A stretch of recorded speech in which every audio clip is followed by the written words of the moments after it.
وأشهد أن سيدنا ومولانا محمدا عبده ورسوله الذي بلغ ما أنزل إليه من ربه ورب العالمين صلى الله عليه وعلى آله وأصحابه الذين كانوا يصدعون بالحق ولا يخافون في الله لومة لائمين. أما بعد، فأعوذ بالله من الشيطان الرجيم. بسم الله الرحمن الرحيم. يا أيها الناس إنا خلقناكم من ذكر وأنثى وجعلناكم شعوبا وقبائل لتعارفوا إن أكرمكم عند الله أتقاكم إن الله عليم خبير. وقال النبي صلى الله عليه وسلم: مروا بالمعروف وانهوا عن المنكر قبل أن تدعوا فلا يستجاب لكم، او كما قال علیہ الصلاۃ والسلام. میرے محترم عزیزو، دوستو، بزرگو، اللہ جل شانہ کی ذات منعم حقیقی ذات ہے. ہر آن بولنا اگو آونا اگو تشریف کرنا حضرات اگو آونا بڑے اگو بھائی. اللہ جل شانہ کی ذات منعم حقیقی ذات ہے. ہر آن ہر گھڑی اپنے بندوں پر نعمتوں کی بارش فرما رہے ہیں. یہاں آ جائیں جی، یہاں جائیں. وَإِن تَعُدُّوا نِعْمَةَ اللَّهِ لَا تُحْصُوهَا، لفظ نعمت مفرد ذکر فرما کر اس بات کی طرف اشارہ کر دیا اللہ تعالیٰ کی ایک نعمت کے نتائج اور ثمرات یہ ناقابل شمار ہیں. چہ جائے کہ مالک حقیقی کی غیر متناہی نعمتوں کا احساء ہو سکے. پھر یہ نعمتیں اللہ تعالیٰ کی دو قسم کی ہیں: مادی اور دنیاوی نعمتیں، روحانی اور اخروی نعمتیں. جو مادی اور دنیاوی نعمتیں ہیں وہ اللہ تعالیٰ نے دنیا بھر کے سارے انسانوں کو بغیر تفریق کے عطا کی ہوئی ہیں. چاہے مسلمان ہے، چاہے غیر مسلم ہے، چاہے مومن ہے، چاہے دہریہ ہے، چاہے اللہ کا دوست ہے، چاہے اللہ کا دشمن ہے، اللہ تعالیٰ نے بغیر تفریق کے سب کو عطا کی ہوئی ہیں. مثال کے طور پر یہ ہماری آنکھ ہے. اس آنکھ کے اندر اللہ تعالیٰ نے 13 کروڑ کیمرے لگائے ہیں. رات کو دیکھنے کے علیحدہ ہیں، دن کو دیکھنے کے علیحدہ ہیں، سفیدی کو دیکھنے کے علیحدہ ہیں، سبز کو دیکھنے کے علیحدہ ہیں، سیاہ کو دیکھنے کے علیحدہ ہیں. اسی طرح ہمارے کان کے اندر 1,00,000 سماعت خانے اللہ تعالیٰ نے لگائے ہیں. ہماری یہ جو زبان ہے 3,000 ذائقہ خانے اللہ تعالیٰ نے اس میں رکھے ہیں. اس کے اندر ایک رگ ہے جس کا تعلق دماغ کے ساتھ ہے. اگر وہ کٹ جائے تو انسان مٹی کا ڈھیلا کھائے، گڑ کھائے، کوئی تمیز نہیں کر سکے گا، کوئی پہچان نہیں کر سکے گا. چھوٹے چھوٹے اللہ تعالیٰ نے جسم کے اندر مسام رکھے ہیں. اگر یہ مسام بند ہو جائیں جن سے ہوا خارج ہوتی ہے تو آدمی کی زبان ایسے باہر نکلی ہو جیسے کتا نکالے ہوتا ہے. جن کو دمے کی تکلیف ہوتی ہے ان سے آپ پوچھئے سردی میں انہیں کس قدر تکلیف ہوتی ہے. یہ اللہ تعالیٰ کی بے شمار نعمتیں ہیں. یہ اللہ نے مسلمانوں کو بھی دی ہیں، غیر مسلموں کو بھی دی ہیں، اپنے دوستوں کو بھی دی ہیں، دشمنوں کو بھی دی ہیں. یہ سورج ہے، چاند ہے، دریا ہے، ہوا ہے، پانی ہے، معدنیات ہیں، یہ بھی اللہ تعالیٰ نے سب کو عطا کی ہوئی ہیں. بلکہ بعض مادی نعمتیں اللہ تعالیٰ نے انسانوں کی بنسبت حیوانات کو زیادہ دی ہیں. چیل ہے، اور اسی طرح یہ قوا ہے. اللہ تعالیٰ نے قوت باصرہ ان کو زیادہ دی ہوئی ہے.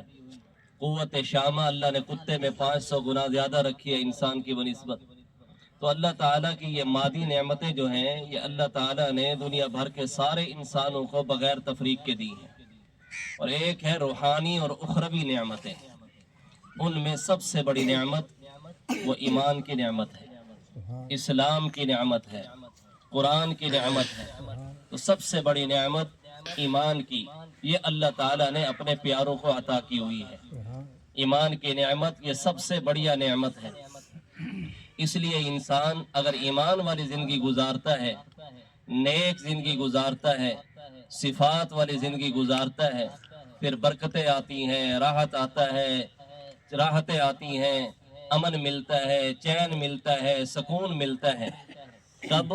جب ایمان اور صفات والی زندگی پر چلے گا، کیونکہ جہاں برف ہوگی ٹھنڈک لازمن ہے، ایسا ہو ہی نہیں سکتا برف ہو اور ٹھنڈک نہ ہو۔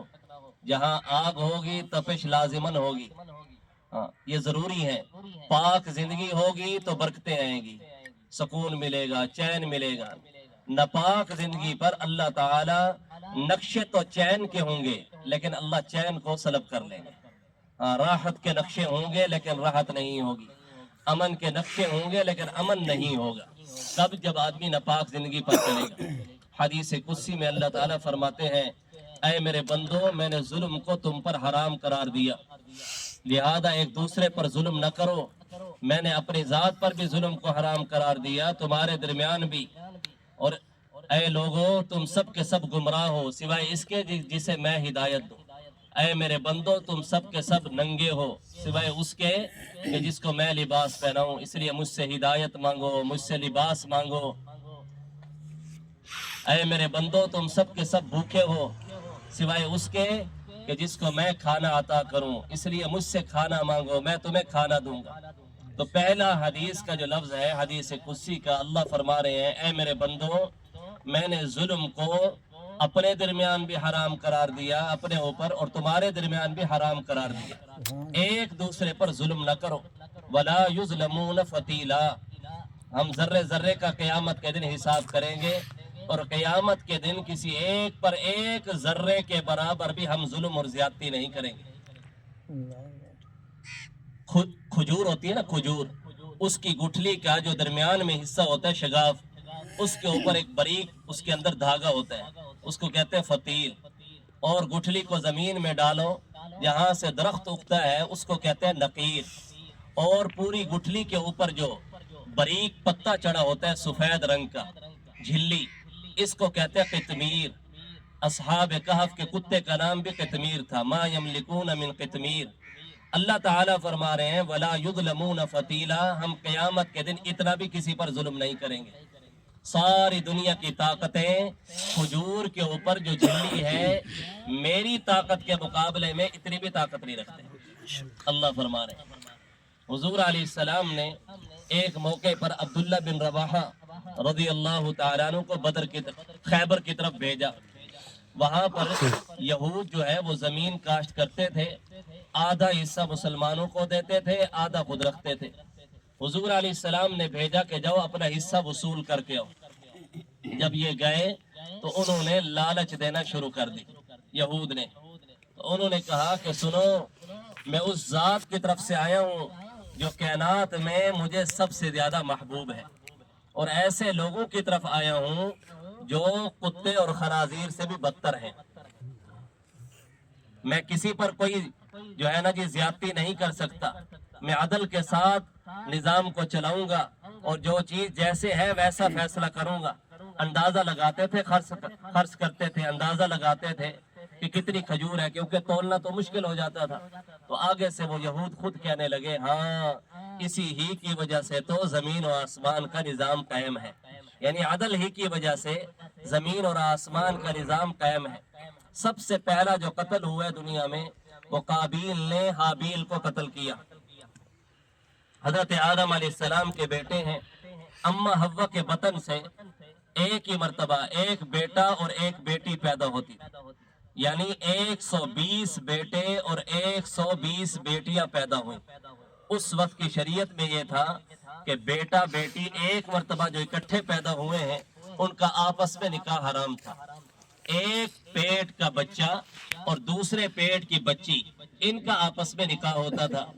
تو حابیل کے ساتھ جو پیدا ہوئی وہ اتنی حسین نہیں تھی، جو قابیل کے ساتھ پیدا ہوئی وہ بہت حسین تھی۔